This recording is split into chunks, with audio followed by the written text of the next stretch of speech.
gente. Bem, meu nome é Ana Carolina Tchanichiaro, eu sou professora da Unisul.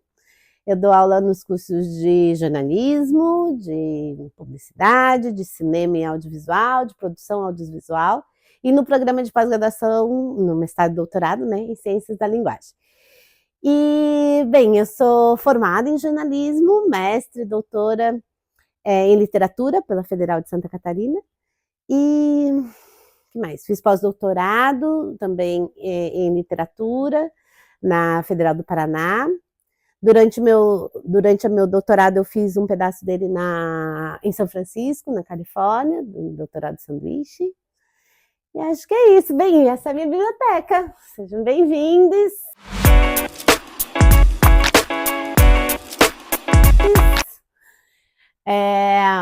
Na verdade, ela acabou invadindo minha sala, porque a minha filha nasceu e eu perdi meu escritório.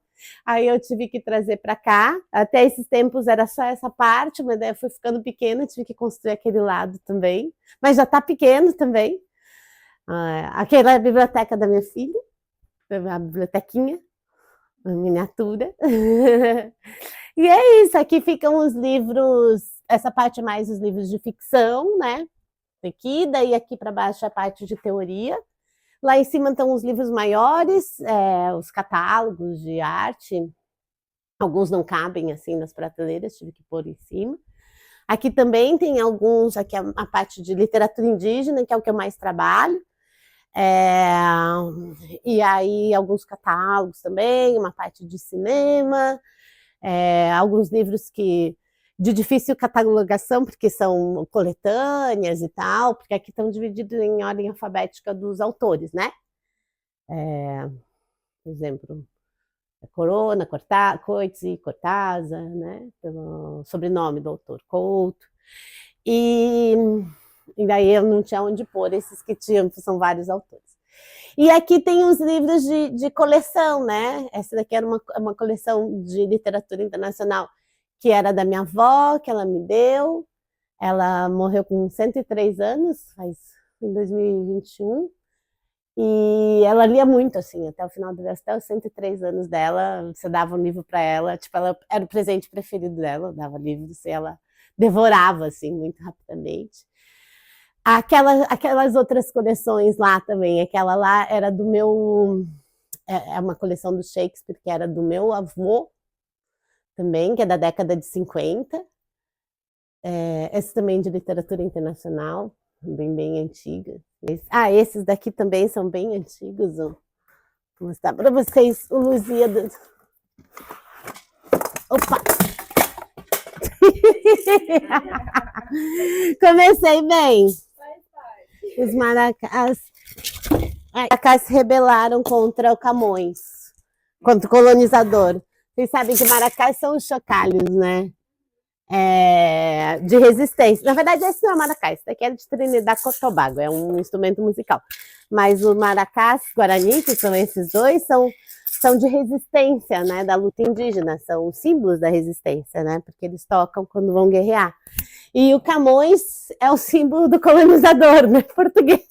Então eles se rebelaram. Esse livro, acho que é o mais... Esse é aquele outro, preto, que eu tenho que levar para restaurar, na verdade. Acho que são as maiores raridades da minha biblioteca, assim. Esse aqui é de grandes poetas românticos. É uma coletânea. Também era do meu avô, que é de 1949, esse aqui. Tem todo mundo. Tem Gonçalves Dias, Porto Alegre, Castro Alves, Álvares de Azevedo, Junqueira Freire, a galera toda. Fagundes Varela. Junqueira Freire é texto teórico. E esse aqui é os Lusíadas do Camões também, que era do meu avô, que é 1956. É muito lindo, né? A grossura das páginas.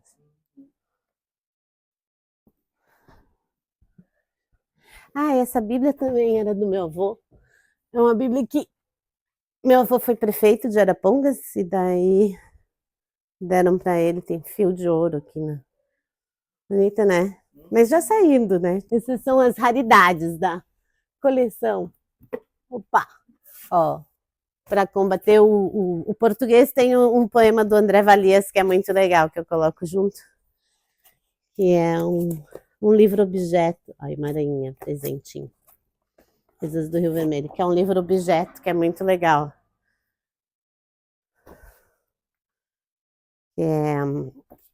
Quando teve a carta dos Guarani Kaiowá, né, que eles falaram de um suicídio coletivo por causa né, do que estava acontecendo com eles, que os ruralistas estavam invadindo as terras e eles estavam em condições de vidas muito precárias, sendo mortos, enfim, por doenças, por fome, mas também pela violência direta, e todo mundo começou a escrever, né? Não sei se, acho que vocês são novos para isso, mas isso foi em 2014, 2015, que no Facebook a galera começou a assinar, tipo, Ana Carolina Guarani Kaiowá. E todo mundo começou a assinar como se o seu sobrenome fosse Guarani Kaiowá. Porque entre os indígenas normalmente é isso, né? Tipo, pensar o Daniel Munduruku, né? Você sempre, Eliane Potiguara, você assina com a sua etnia, né? O seu sobrenome seria a sua etnia. E aí todo mundo começou a escrever, os brancos, né? Começaram a se unir nessa causa. E aí ele escreveu esse poema que é muito bonito, que ele vai enumerando as etnias, e aí a diagramação fez com os mapas onde estão as etnias. Então sou Guarani Kaiowá, Munduruku, Cadivel, Arapium, Pancará, Chocota, Puia, Xerel, e aí vão 305 etnias, né? É muito legal o trabalho. Aí eu coloco ele junto com o Camões, para dar para colocar o colonizador no seu lugar. O meu primeiro livro não foi o primeiro livro, né? Porque eu tinha muitos livros infantis, assim. Deixa eu ver se tem algum aqui, desses muito antigos, assim. Eu acho que tem uns Machado também, que são muito antigos, tem Clarice, que eram muito dos primeiros, mas o que eu lembro, assim, de eu pedir de aniversário, o primeiro livro que eu pedi, eu acho que eu tinha uns 14, 15 anos, num aniversário, que eu queria ler o Don Quixote. Daí meu pai me deu esse volume. Acho que esse é o primeiro, assim, da coleção proposital, sabe? Tipo, eu quero fazer uma biblioteca. Acho que foi aí que começou, assim. Esse livro é muito legal, é muito raro, da Ana Cristina César. Uma edição bem rara. E esse aqui, gente, foi um achado lá em Brasília, que eu encontrei num sebo em Brasília, que é um livro da Augusto de Campos, mas que tem uma dedicatória, gente, do Augusto de Campos pro Décio Pinhatari. E eu encontrei num sebo, assim, e nem era muito caro, acho que o cara do sebo não se ligou, tipo, tá escrito Décio, de novo, vivas e vaias, juntos com o abraço de Augusto, 1986. Dos catálogos, eu gosto muito dessa exposição que eu fui quando eu estava no doutorado, que foi uma exposição Califórnia, cerca de 1970, que foi uma exposição com a arte performática da Califórnia nos anos 70, que é uma arte muito legal e que eu não conhecia, que eu fui conhecer lá, muito forte, assim. Não só performática, instalações também. O último livro que eu comprei, acho que foi agora em Bogotá, que eu fui para um congresso lá, que eu comprei esse livro sobre os muiscas, que é o povo indígena original da região de Bogotá, e que a gente que é considerado extinto, né? E daí esse antropólogo vai mostrar que não, na verdade eles existem ainda e estão em luta. Tem algumas comunidades lá lutando para mostrar que estão vivas, né? Que não foram extintas, porque essa é uma das formas de apagamento também. E esse daqui que era do Museu do Ouro lá também. Um pouquinho antes de viajar, eu comprei esse que eu tenho trabalhado. Esses dois livros da editora Urutau, um é da Truduado Rico e outro é da Ellen Lima Uassu. São duas poetas indígenas também. Leio de tudo. Leio de tudo. Eu acho que sim. É sempre bom, né? Ler de tudo. Tem a parte teórica que eu leio para trabalhar, né? Para minha pesquisa, assim. Para as aulas que eu dou. Eu tenho uma coleção, assim, no meu doutorado, eu trabalhei muito, no mestrado mais. Trabalhei muito com Deleuze, com Derrida, tem uma coleção grande, assim, de livros de Deleuze. Agora tenho trabalhado mais com decoloniais, desculpa. Não, que tipo de gênero que a professora prefere mais? De gênero. Eu gosto muito de poesia, né, como vocês viram, tem bastante poesia. E eu não sei, eu gosto muito de literatura. Acho que gênero seria romance, né? Mais genérico, assim. Gosto muito de. A minha pesquisa é de literatura indígena, e eu acho que tem umas temáticas mais decoloniais, talvez, questões de raça, de gênero.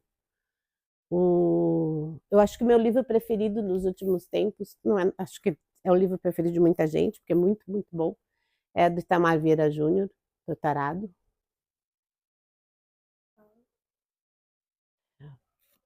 O Torturado? O Torturado, nossa, é muito bom. São três, cada uma das partes são uma narradora diferente. É a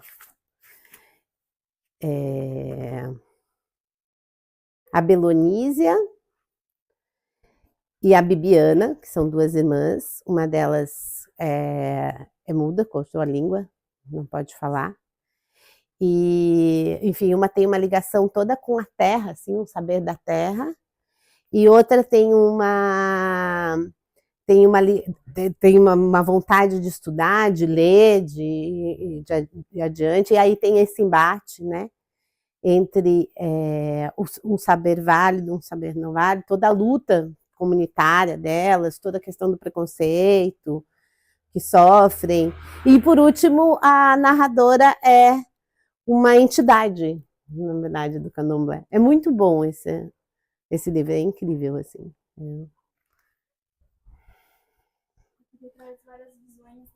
Isso, e toda a questão, né, do passado escravista do Brasil, ou melhor, não do passado, da continuidade disso, né, no hoje, da violência contra a mulher, é incrível, assim, do silenciamento dos escravizados, do silenciamento das mulheres escravizadas. É muito legal, é muito bom. Que a professora nunca emprestaria para ninguém? Um xodó que a professora nunca deixaria ninguém pegar? Eu acho que aqueles, né, esses muito raros, assim, por serem raros, mas mas não tem um apreço, assim. Não sou do tipo que celebra o objeto, o livro, sabe? Não, tem gente que tem isso, né, com fetiche, com... Gosto. Tanto que acho que minha biblioteca era o dobro. Eu perdi muita coisa, assim, né? Esqueci de mostrar, tem algumas coleções assim de difícil acesso indígenas, por exemplo, essa da Tembetax, do pensamento indígena. Opa, os bichinhos guarani caindo. Essa daqui da Edra, muito legal, que é uma coleção bilíngue, em que aparece, por exemplo, em português e em guarani, ou em português e Yanomami, que é um trabalho bem, bem legal. Essa coleção aqui eu gosto muito, acho que foi uma das primeiras a pensar. Opa! Chove coisa, gente, sempre tem alguma coisa de dentro. Essa coleção, Poesia.br, é uma coleção que a Zoug Editorial fez, o editor é o Sérgio Com, em que é uma antologia da poesia brasileira, normal. Só que a diferença, deixa eu ver que ano que é isso, acho que é 2012. A diferença é que ele começa pelos cantos ameríndios. Isso é muito legal, porque o marco da nossa literatura é a carta do Pero Vaz de Caminha, né? Que assim, é uma carta de a carta do achamento, como dizem, né? Na verdade, é a carta da invasão, né? E, e é considerado como se aquilo fosse a primeira literatura fosse uma literatura do colonizador, quando a gente já tinha narrativas, né? Já tinha cantos, né? E aí o Sérgio Con é muito legal porque ele pega e resgata cantos. Ele fala que é a primeira e a última. Os poemas aqui reunidos compartilham a dupla circunstância de serem contemporâneos e anteriores a todos os outros textos constantes na coleção. Anteriores por pertencerem a culturas que estavam presentes no território que hoje chamamos de Brasil, antes mesmo da chegada dos primeiros colonizadores europeus. Vou pular um pouquinho.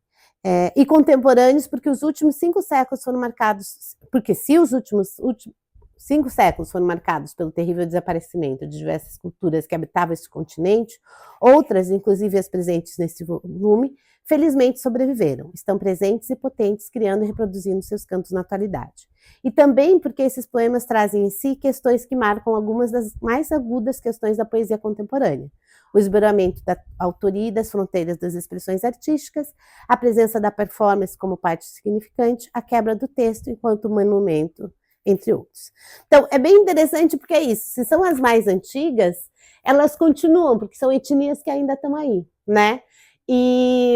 Mas também porque elas trazem questões que a poesia contemporânea está pensando apenas hoje, que é isso, a questão de que, afinal, quem assina um texto, né? Tipo, como diz o Barthes, né? Um texto não tem um autor, né? É uma conversa entre autor e leitor, é uma conversa entre o autor e todos os livros que esse autor leu antes dele, né? Então, quer dizer, a questão do gênio criador e tal é um grande mito iluminista, porque, né?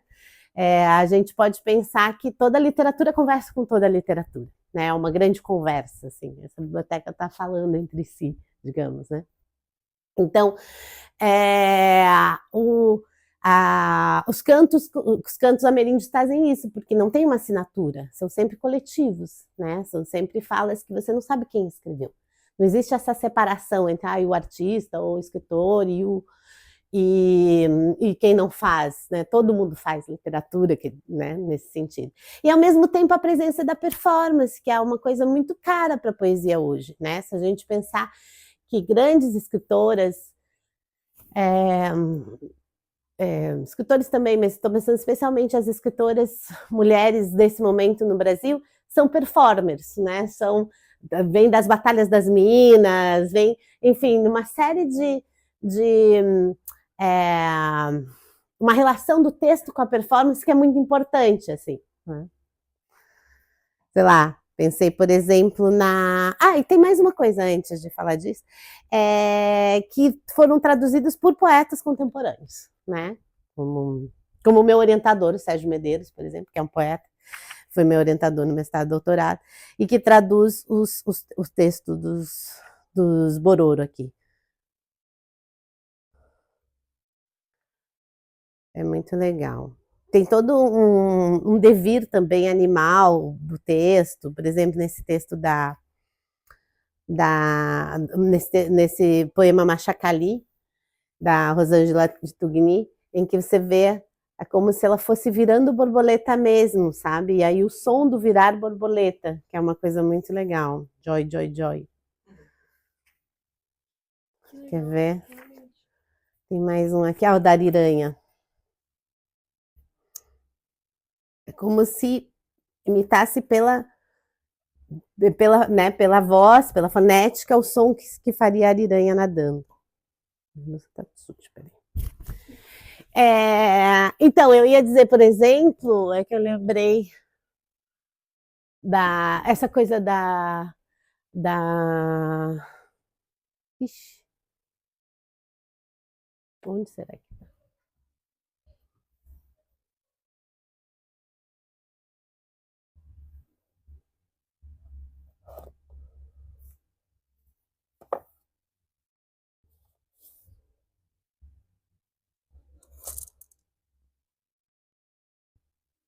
Eu não sei onde tá. Rolou uma bagunça aqui. Né? Aqui. Por exemplo, essa coisa de uma poesia que é performática, né? Que é uma coisa bem importante assim para a literatura feita por mulheres hoje. Que a gente pode dizer que não é uma literatura né, não pensar como uma literatura feminina, que diria de um eterno feminino e tal, mas uma literatura que é feita por mulheres, sejam cis ou não, né, sejam cis ou trans, mas que trazem uma história de luta que é coletiva. Então, nesse sentido, elas teriam algo em comum, não porque as mulheres são todas iguais, os homens são todos iguais, não porque haveria uma biologização do gênero, mas justamente porque tem uma história de luta que vai aparecer na poética delas, né? Então, isso é muito legal, assim, de perceber. E por isso a força da performance, né? De trazer essa coisa do corpo, do gesto, né? Do corpo como uma política do corpo mesmo, né? E, portanto, tem que aparecer. A Luísa Romão é uma dessas, né? Eu acho que ela tem toda uma poética que... Por exemplo, nesse livro, né? Do Também Guardamos Pedras aqui, da Luísa Romão. Diomedes é o título do poema. Há diversas formas de matar um homem, quase todas ancestrais. Te ensinaram, macho que ri não entra nos céus. Nada que te invada os buracos, nem mesmo a paixão. Macho ranhento não governa impérios. Ela estava em seu caminho ainda que deusa, desgraçada nos pés de um templo. Era seu aliado bradando vingança. Você goza enquanto enfia a lâmina. Inventamos a pólvora, mas não o desespero. É muito poderoso, né? Uma outra poeta dessa geração que eu gosto muito é a Angélica Freitas. Dessa geração que eu digo é a de agora, né? Muito agora, assim. Está fazendo poesia nesse momento. Aqui. Eu tenho até 2 edições do mesmo livro. Vou pegar esse daqui, que é mais bonito. Um útero do tamanho de um punho. Um trabalho muito, muito legal. Eu vou ler. Deixa eu ver qual que eu vou ler. São todos muito maravilhosos. Mas eu vou ler, acho que esse aqui. A mulher é uma construção. A mulher é uma construção, deve ser. A mulher, basicamente, é para ser um conjunto habitacional, tudo igual, tudo rebocado, só muda a cor. Particularmente, sou uma mulher de tijolos à vista. Nas reuniões sociais, tendo a ser a mais mal vestida. Digo que sou jornalista. A mulher é uma construção com buracos demais. Vaza. A revista Nova é o Ministério dos Assuntos Coacais. Perdão, não se fala em merda na revista Nova. Você é mulher, e se de repente agora é binária e azul, e passa o dia ligando e desligando a luz, você gosta de ser brasileira? De se chamar Virginia Woolf? A mulher é uma construção, maquiagem é camuflagem. Toda mulher tem um amigo gay, como é bom ter amigos.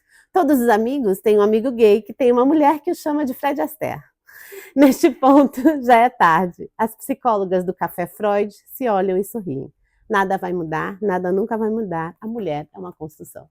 Eu acho muito bom, né? Porque é toda uma teoria, assim, é você pegar todos os livros da Judith Butler, por exemplo, tem uns 3 aqui, e transformar num poema só, né? Tipo, tá aqui, ó, entenda Butler.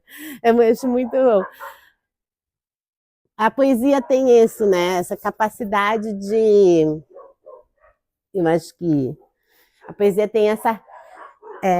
O Barthes já falava isso, né? Tipo... Acho que vou ter que fechar por causa do cachorro. Quer que eu espere? Então, como eu estava dizendo, eu acho que o que a poesia tem de incrível é isso, né? Que ela mobiliza questões de, como, não só a poesia, né? A prosa também, a literatura como um todo. Ela mobiliza questões de literatura, questões filosóficas, sociológicas, antropológicas, enfim, éticas políticas, assim,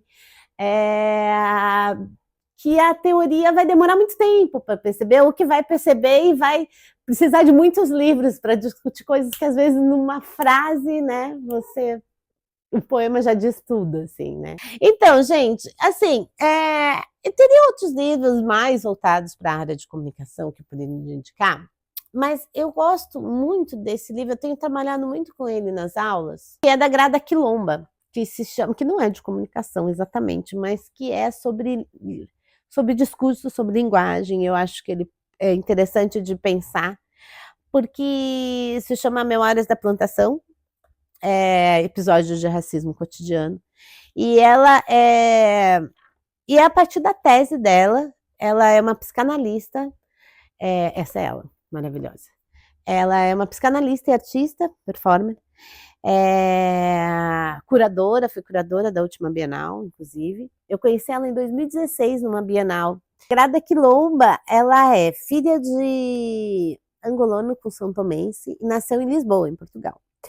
Então, é uma mulher negra que sofre muito racismo, né? Ela conta que quando ela foi atender, ela conta no livro que ela foi atender no consultório dela, as pessoas tinham medo de ficar sozinha com ela em Portugal, tipo na sala do consultório de psicanálise, por exemplo. E aí ela vai fazer o doutorado na Alemanha, e aí ela conta que quando ela chega na universidade, a biblioteca aberta, assim, todos os estudantes, né, entrando e saindo da biblioteca, e a moça para ela, não, aqui é só para estudante.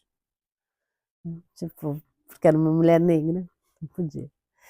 E aí eu dando aula, uma aluna minha do doutorado contou que ela estava no Unisul um dia de manhã, uma aluna negra, e o cara da segurança veio perguntar, você precisa de ajuda? Ninguém fala isso para vocês quando vocês estão lá esperando a aula começar. Enfim, mas aí o que ela vai falar, por que tem a ver, por que é uma indicação para a área de comunicação? Porque aí ela vai fazer a tese dela, ouvindo, né, episódios de racismo cotidiano, enfim, né, com mulheres negras que vivem na Alemanha, é a tese dela. Mas ela começa o livro, e essa é a parte que eu gosto de trabalhar nas disciplinas de linguagem, na introdução e depois no primeiro capítulo, que se chama A Máscara, e depois, em quem pode falar, a máscara é sobre o silenciamento das vozes dos escravizados, né, até hoje, das pessoas negras, nas nossas sociedades, enfim, seja em Portugal, seja no Brasil, que ela diz assim, ela começa com um poema, ela tem uma epígrafe que é do Jacob Sam-La-Rose. Por que escrevo? Porque eu tenho de. Porque minha voz, em todos os seus dialetos, tem sido calada por muito tempo. Aí ela diz, este é um dos meus poemas favoritos. Eu li mais de 1000 vezes, de novo e de novo. E cada vez que leio, parece que toda a minha história está resumida nele.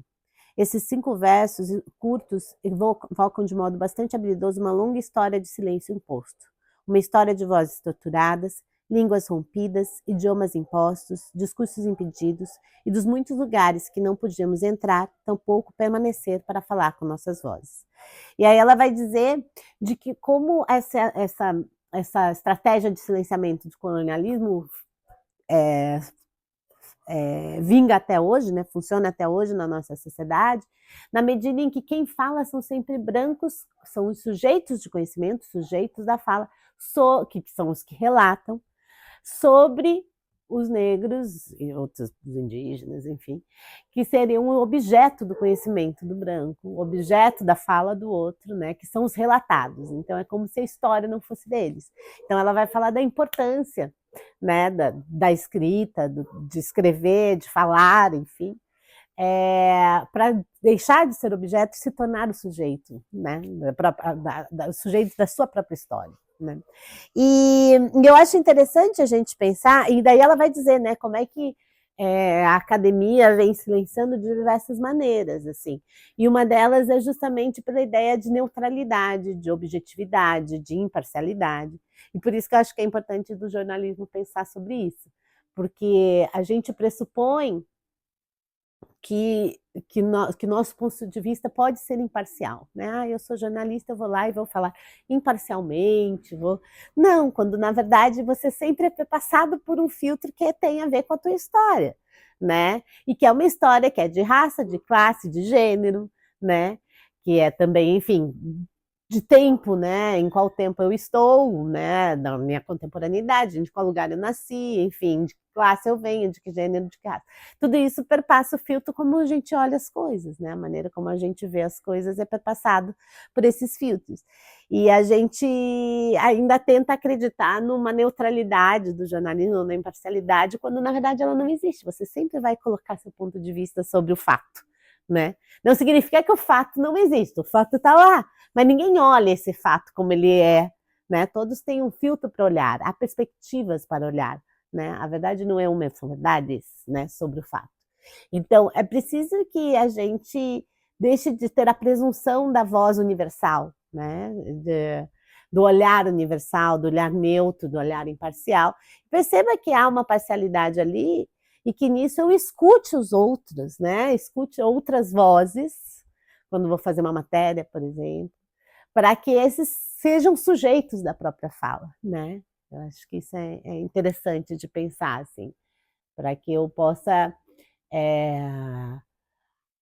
me colocar nesse lugar de quem tem um lugar, né, de onde veio, né, uma geopolítica do conhecimento, como dizem os pensadores decoloniais, quer dizer, que sabe, eu estou falando desse lugar, né, e agora eu vou ouvir pessoas falando de outros lugares, e não falar pelo outro, né, ou não pressupor que o meu pensamento pode ser imparcial.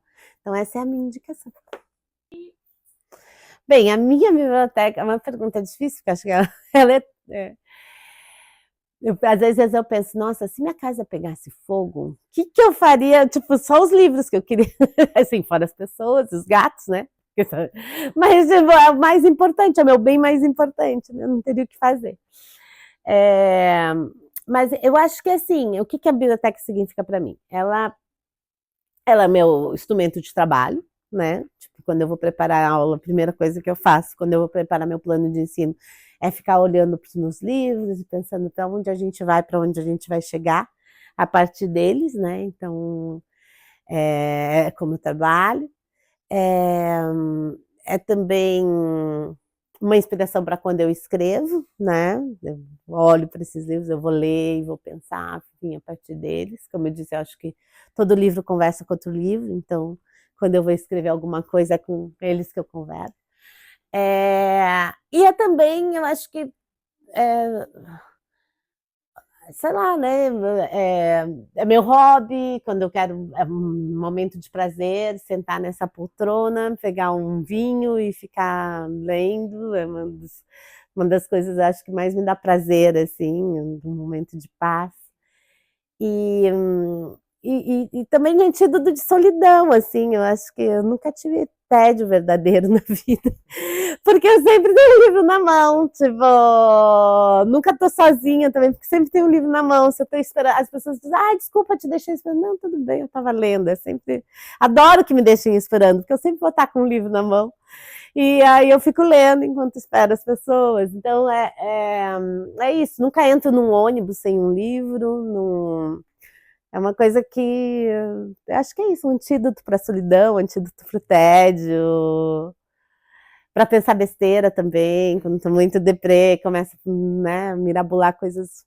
Vamos lá pegar um livro e tudo se resolve. Esse é um poema do Murilo Mendes, e que eu acho que tem muito a ver com aquilo que eu dizia sobre como que a literatura, a poesia, nesse caso,